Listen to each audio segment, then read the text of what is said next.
सवाद गोरी खट के बाकी होट के तोहरा आम के सवाद बड़ी खट के बाकी हट के चिखा ना दो।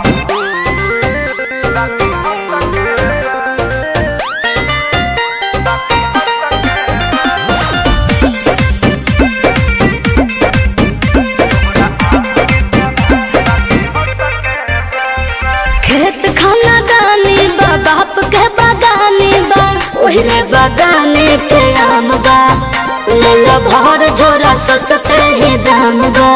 बात राइट बा, एक बाइट में लोग के पता तो चलिए जाए। तोहरा चीज के न